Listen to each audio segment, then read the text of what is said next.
Tight হয়ে গেছে।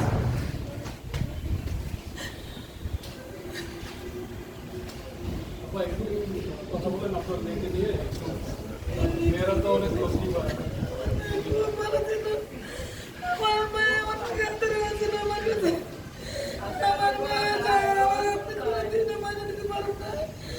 আমি এটা সহ্য করতে পারছি না। আমার মেয়ে খুব চঞ্চল ছিল, আমার দুইটা মেয়ের থেকে মেয়েটা চঞ্চল ছিল, খুব অনেক বড় ছিল, অনেক আরো। আমার মেয়ে আমি মানে দিতে পারতেছি না। আমার মেয়ের আমি পাইলাম না, বাঁচাতে পারলাম না, আমি কাছে ছিলাম কিন্তু আমার মেয়ের বাঁচাতে পারলাম না। এটা আমার কষ্ট, আমার মেয়ে এত কষ্ট করছে, এত কষ্ট করে তুমি ছেলে গেছে, আমি এটা কিছুতে মানে আমি অনেক কষ্ট ছিল।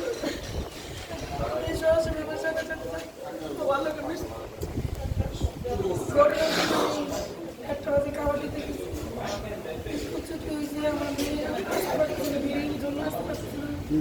কয়েকদিন যাওয়ার পরে আমি দুই থেকে আমার পৌঁছেছি, আমি সামনে গেছি, করে ডাকলাম, আসলে বলো মা তুমি আমার জন্য কি হচ্ছে। আমি বললাম তোমার লেগে অনেক কিছু আনছি, মেয়েটা না নিয়ে তুমি ক্লাসরুমে যাই খাও।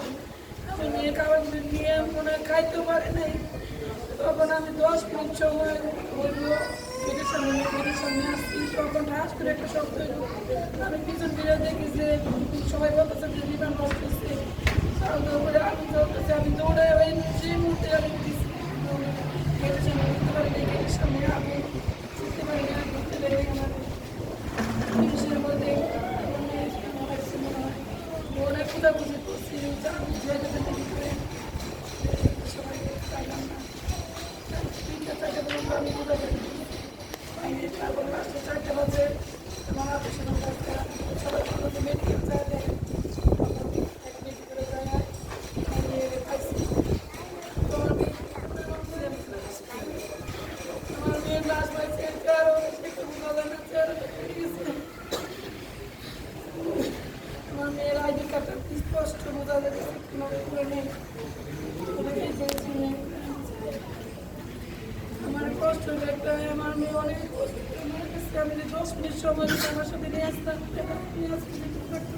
কোচিংয়ের জন্য আমি রাইখে